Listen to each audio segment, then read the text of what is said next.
Good morning, everybody, and a very warm welcome to Mildenhall and Districts. And today you find me at Goswell Sidings. And we've also got a rolling stock update for you. And this is quite a big rolling stock update because there's lots to talk to you about and there's lots to show you. And there's been some new arrivals, new sound chips, and secondhand stock that's arrived, and some changes. So I guess what I'm going to do is I will spin you around and then we will talk to you about the various locomotives that we have here, because basically the camera on the other side of the phone is actually a better camera than the camera that's actually viewing me at the moment. So I'll talk to you about the various locomotives that we need to talk to you about. So firstly, I'd like to talk to you about my Freightliner Class 70. Now this one that's in front of you is actually a second one that I bought, and then I decided to put the Colas livery body on it, and I've just reverted it back to its Freightliner body. So this is my first one that I had. This one here, this is the one that I originally bought, which is my weathered version, which is 70005. This is the original one that I bought. And then this one here was the second one that I bought. But like I said, when I got it, I sort of bought it with the intention of swapping the body out for the Colas one. And I've since just basically swapped that back. So that's one of the minor kind of alterations that I've done with one of my rolling stock.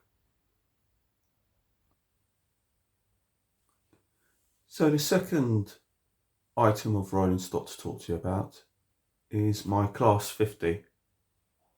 This is 50008 Thunderer. I've had this for some time, but this had a bit of an update, which you can probably notice. A little while ago, I ordered some transfers from Railtech. So I've basically added these transfers on to this Class 50, which is the Hanson and Hall transfers, which is one there, and then there's one on the end, and it's the same on the other side. Basically, this was kind of like the hybrid livery, which they used before they repainted it into the grey livery. So basically, this is one of the interim patch job liveries that it was wearing before it got repainted into the full grey, which incidentally I do have one on pre-order with a cure scale. So the next thing to talk to you about is my Class 59 by Dapol.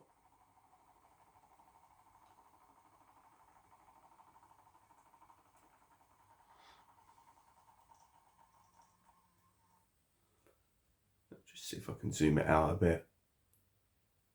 And here is my Dapol Class 59.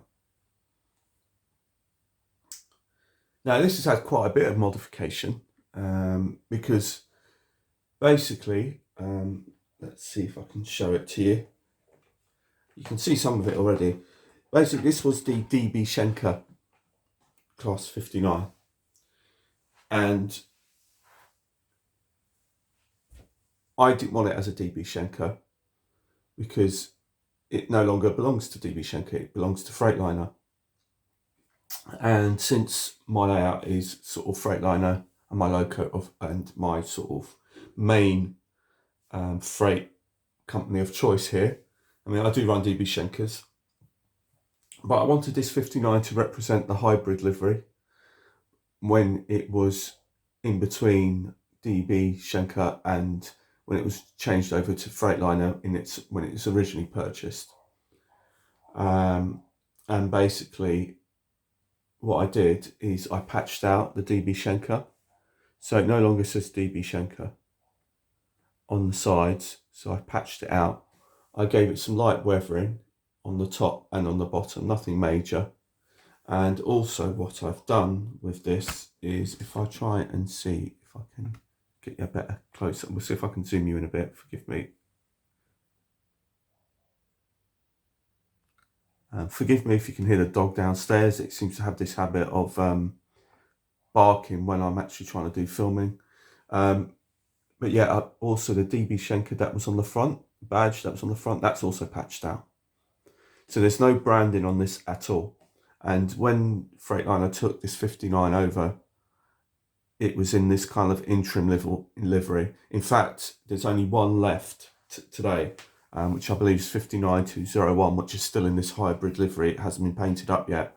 All the others have now since been painted in the orange livery, which Dapple are due to release at the end of the year. But my one is in this sort of patched out condition. So, and I really like it like this.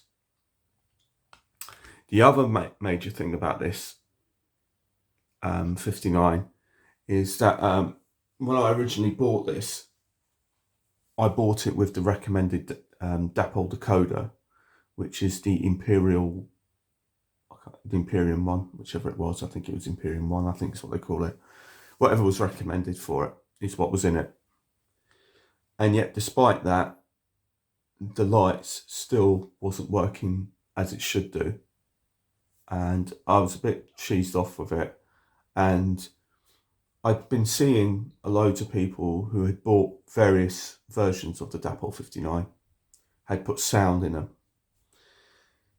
So I decided to put sound into this because A, I wanted sound for it and I thought it sounded so awesome. And B, because I wanted it to sort out the lights once and for all, because the lights were just bugging me because I can never seem to get them to work properly. This particular locomotive was also, I say victim, but it's just to do with the Dapple in decoder, where there was a lighting function on function 2. And again, the tail lights worked on function 2, but I had to lock function 2 to get them to stay on. So just like in that brief video that I did on the Digitrax about if you've got a Digitrax system, how to lock function 2 key, it affected this locomotive as well. So now what I decided to do is, like I said, I put sound into it and it's got a Legoman Biffo sound chip. Now I did listen to some of the other sound chips that are out there, and to my surprise, the Legoman Biffo sound chip was actually pretty reasonably priced. And this thing sounds awesome. It's got 2 mega bass speakers in it, which is what they recommended. I spoke to them at DC Kits, and as you can see, the tail lights work properly as they should.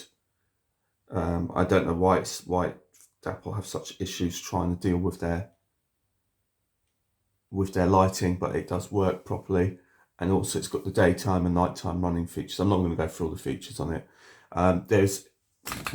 Sorry, I keep knocking into the tripod. What drew me to the Legoman Biffo sound chip was firstly the price, and also I did actually I saw a YouTube video by DC Kits who supply Legoman Biffo sound chips, and they did an awesome video on it, and I thought, oh my god, that sounds so good. So this has got 2 mega bass speakers in it.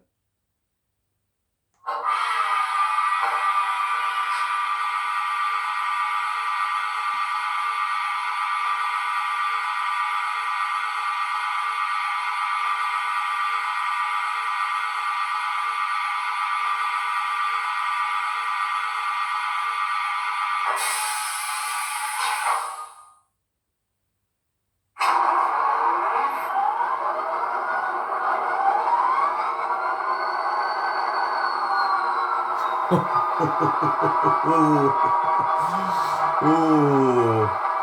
Well, that's enough to put a smile on your face, isn't it? Oh my, oh my, oh my. Does that sound good? I haven't heard it for a little while since I put it in, but it sounds absolutely awesome. Honestly, that was just epic.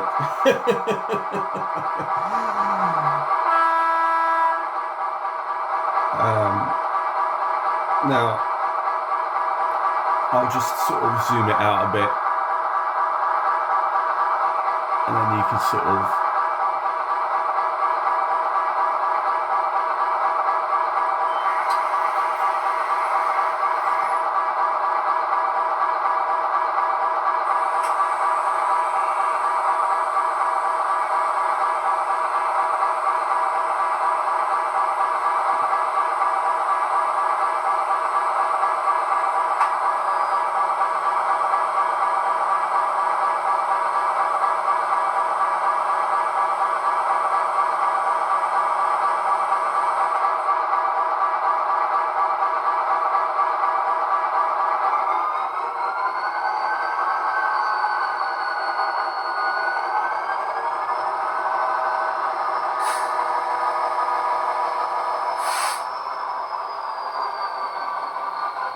It does take a while to get going because you've got to wait for it to do all the process before you can actually run it.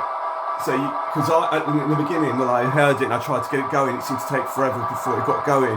But you've got to wait for it to build up the brake pressure, and you've got to wait for it to do all its thing before you can move it.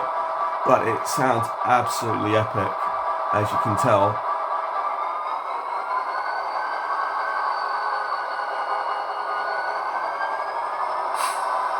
Now I think because I hadn't used it, it's why it had to build up the brake pressure. Then once it's built up, it then starts to move a lot easier.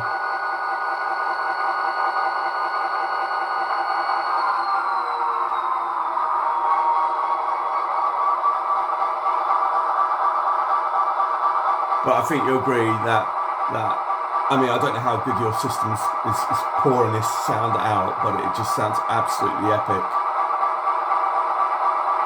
So I'm going to shut it down and we'll move on to the next one. And this might take a while.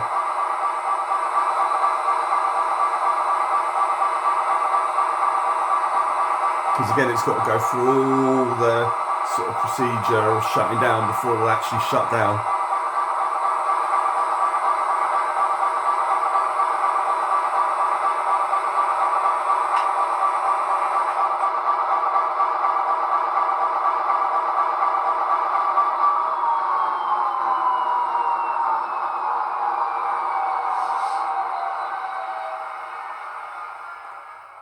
Now, I have to say, that must have taken a good, 15-20 seconds for it to shut down. You've literally just pressed the button to shut it down, and you just got to wait for it to do its thing. It's the same on the startup, so if you get a Lego Mambiffo sound chip, don't be thinking to yourself like I did, oh, there's something wrong because it's not moving, or it's taking forever to shut down, so maybe I haven't shut it down properly. You just kind of got to let the loco sort of do its thing. But I think you'll agree, it just sounds absolutely epic. Those 2 mega bass speakers really, really do work in this Class 59. So next on my list of items to show you is, you might be able to get a sneak preview of it behind me. But let me show you what it is. This is something totally brand new. I've had it a little while and I'm still playing with it because my layout hasn't actually been up and running that much. So this particular unit needs some work, and this is an EFE Class 143, and this is a Bachmann version, and this is in the GWR weathered version. Now I have to say, it's been a bit of a nightmare unit, to be honest. Because it seems to be a little bit erratic. I haven't actually sort of really played with it properly to really do it, but it seems very, very sensitive to points, and I'm hoping to get it to run better over time. I haven't really run it that much because, like I said, the layout hasn't actually been run that much, so I'm hoping to get it running on the layout and actually just get it bedded in, and hopefully it will just settle down. I do really like this little unit. It kind of reminds me of a video that Richard Watson put up. I have to say, it did give me a giggle. If you haven't seen it, he did a review on this. It was a real track version. He got a Northern 144, I think it was 143. They're both pretty much the same. I can't remember if it was 144, 143. And he did this review, up close inspection. And at the very end, it tickled me because he did a short little running session with his 143, and the music he used was along the lines of Thomas the Tank Engine, which I thought was just absolutely hilarious. It just tickled me, and I just thought it was so appropriate for this little DMU, this little unit. And I'm hoping, every time I see it, it gives me a bit of a giggle, so thank you, Richard, for giving me a giggle. Yeah, so basically, this is my unit, so I'm just going to spin you around and show it to you. So here is my little Class 143 unit, and I do love this little unit. Like I said, it's a bit erratic, and I'm hoping that once I spend a bit more time with it and maybe adjust a few more CVs, I've already played around with a few CVs with it, so hopefully it will get to a point where it's running a bit better. But the problem it has is there isn't much play in the bogies. So if you've got any sort of undulations in the track, it really doesn't like it too much. There isn't much play in the connecting pins between the two coaches, which is and it's a real nightmare to put them together, to be honest with you. It really is. It's not the easiest to put together, and it's one of those that once you connect the two together, you just leave well enough alone. You just don't disconnect them, just leave them on the track and leave them out of the way, because it is such a nightmare to try and attach them together without trying not to bend the pins. This was like another unit also that suffered from the F2 syndrome, where this doesn't have any sound in it. I would like to put sound in it, but I want it to get to a point where it's running reliably around the layout before I'd invest any sound in it. And basically, it's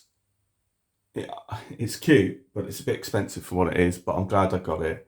But like I said, it did suffer with the F2 syndrome because the lights didn't work properly on the F2 because they wouldn't stay on. But now I've locked it on the Digitrax decoder. I don't have this issue anymore, but it did suffer from this issue too.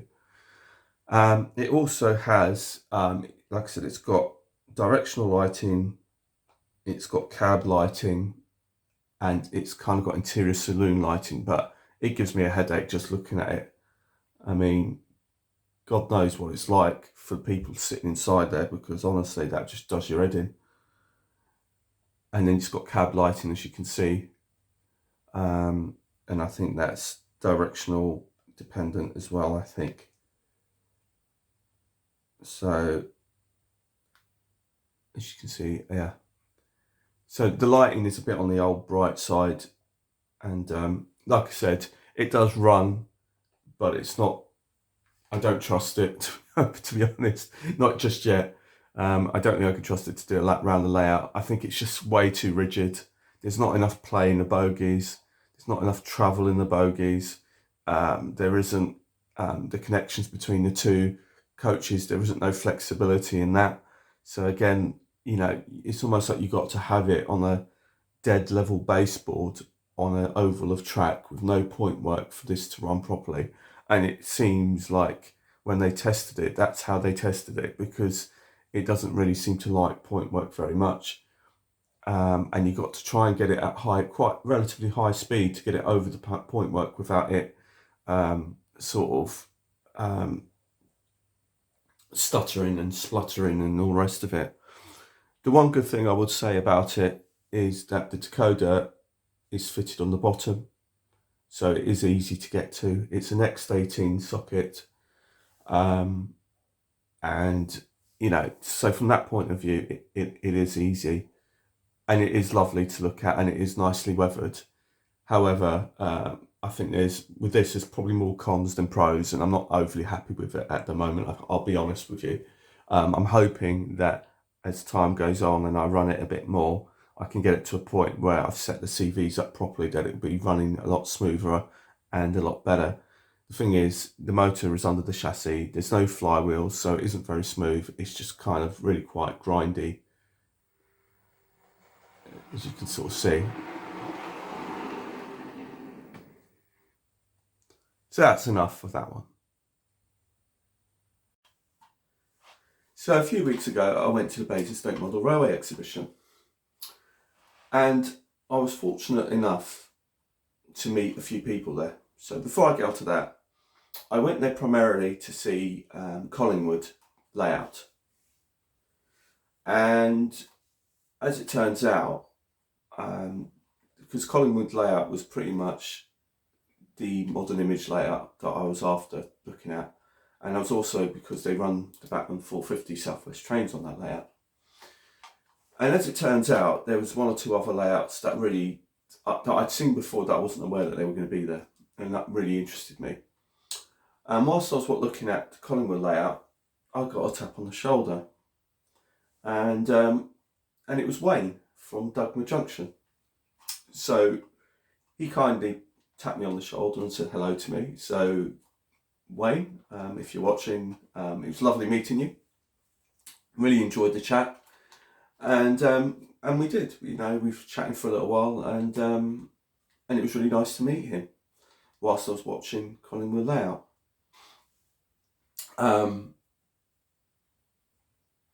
Whilst I was at the Basingstoke exhibition, Kurno were there, and I had a quick chat with Kurnos, and I spoke to Kurnos about the eagerly awaited Class 159 by South Western Railway. And, well, it's actually by Bachmann in the South Western Railway livery, I should say. And I couldn't see the wood for the trees. And I said, oh, when are you expecting to get them? And then he just kind of went, what, you mean those ones? And I'm like, duh. Anyway, he brought the box over to me to have a look. And I have to say, they were very, very nice. Very beautiful. And I really wanted a pack. Now, you're probably thinking, oh, look, that's what you're going to do now. You're just going to roll it out now. But I didn't. The reason being is that they were £450 or something like that. Something crazy. I think it's £450 DCC ready, I think. And it was £550 or £560 with sound. This is for, bearing in mind, this is for a 3-car unit. And when you put things into perspective, the Midland Pullman, when it came out a few years back now, was about £500 for a 5 or 6 car unit with sound at both ends and powered at both ends. And now they're asking you to pay £450 for a 3-car unit, DCC ready. Crazy. Anyway, as you know, my layout is more South West Trains than South Western Railway, and I decided to, as much as I liked it, to shelve the idea. Now, what happened is that a few weeks ago, I was on the old tippy-tappy, as Alan would say. And I come across something on eBay. And I've been monitoring it because I've been after this particular DMU for a long, long time. And it is kind of really, really hard to get hold of. It's so difficult to get hold of. They're so rare. And when they usually go for quite a bit of money. So what did I get? Let's put that away. So I managed to get hold of this. A South West Trains Class 159 DMU. Now, the pictures didn't show, on eBay, didn't show the state of the box, and the state of the box is pretty tatty, to be fair. But the pictures, and I looked at the pictures closely, I read the description closely, and apparently it was fine. There was no issues with it. It ran, the lights worked. And bearing in mind, somebody said that this was, I think, released in 2005. This was originally released in 2005. So that goes to show you how old this model now is. However, the old 159s are still a decent model. But the thing is, Bachmann haven't produced the South West Trains livery in a 159. And if they did, I might have possibly pushed the boat out to get the new version of it. But £450 is still a lot of money. Now, these do still command a fair bit of money. They do. I was really, really lucky with this because what I actually paid for it wasn't what I was prepared to pay for it.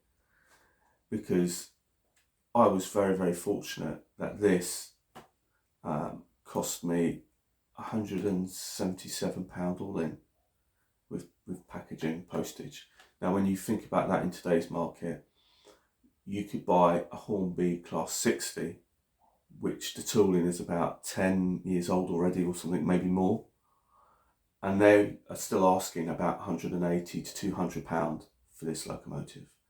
And I've managed to pick this 3-car unit up for 177 pound, which is absolutely amazing. I was prepared to pay more for it. And it was, like I said, it's a rare find and I was lucky. But again, it's pre-owned. And when you buy things pre-owned, you're never quite sure what kind of condition or state it's going to be in. And also, at the time that this was made, it wasn't DCC ready. It was just DC. It was just DC only. So that created another problem, because even if I bought this and I wanted to buy it, and I did buy it, well, clearly, I'd still have to convert this to DCC. And that wasn't quite as straightforward as it sounds, because in the end, this basically is along the lines of my 166, which what I'll do is I'll show it to you, and then I'll put it on the track and I'll show it to you. So let me do that, and then I'll talk to you a bit more. So as you can see here, this is my class 159 Batman. This is the older tooling.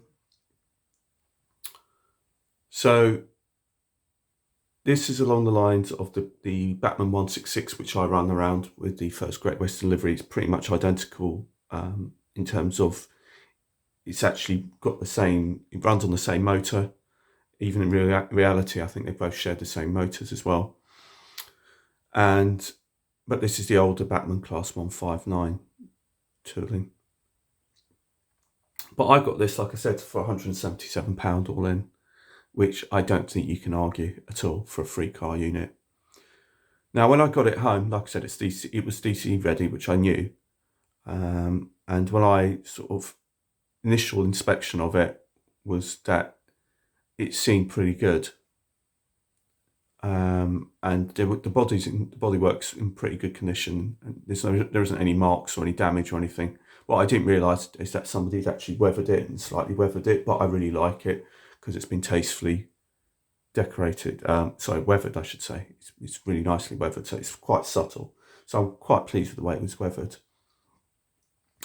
On closer inspection, it seems like somebody had been at it before, because the body shell is held on by screws and clips, and some of the screws on 2 of the coaches, the motor and one of the ends, were basically broken off, because basically it's attached to the glazing and the glazing's plastic, so the lugs are broken off.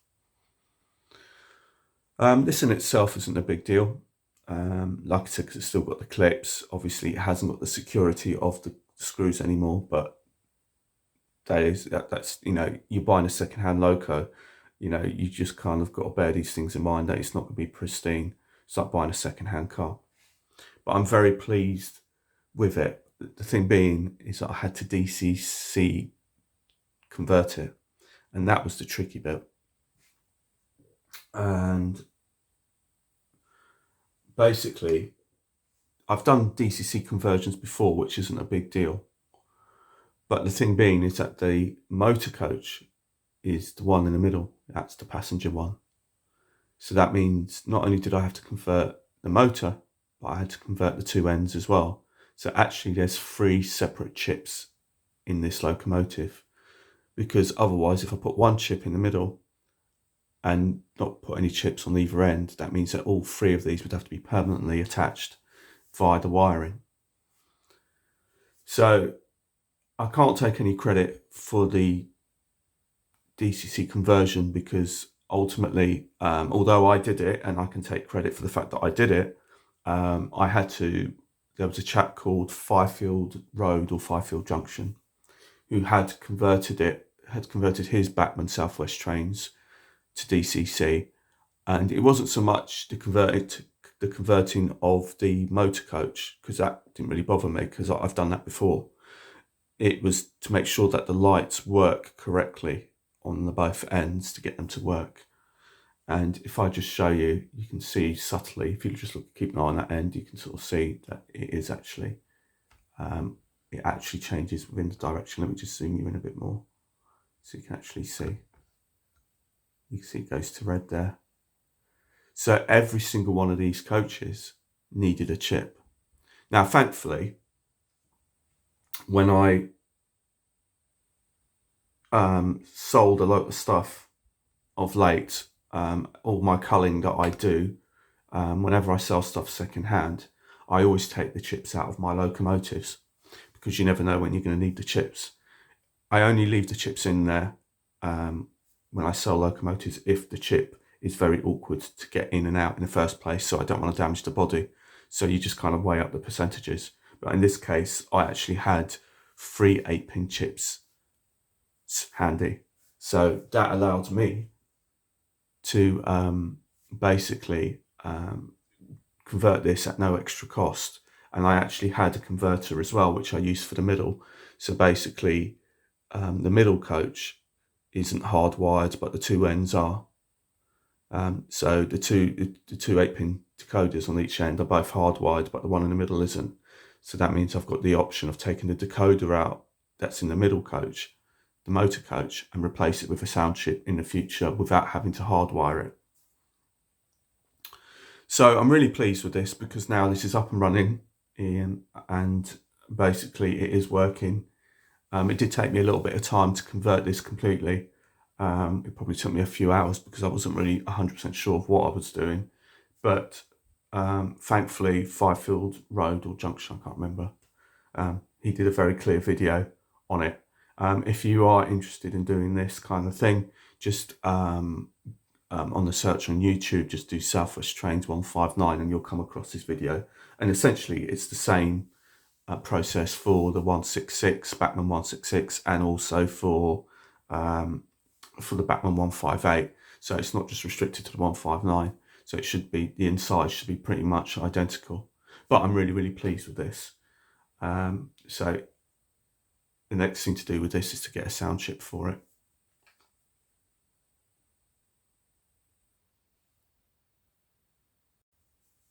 So thank you for joining me for this rather long video.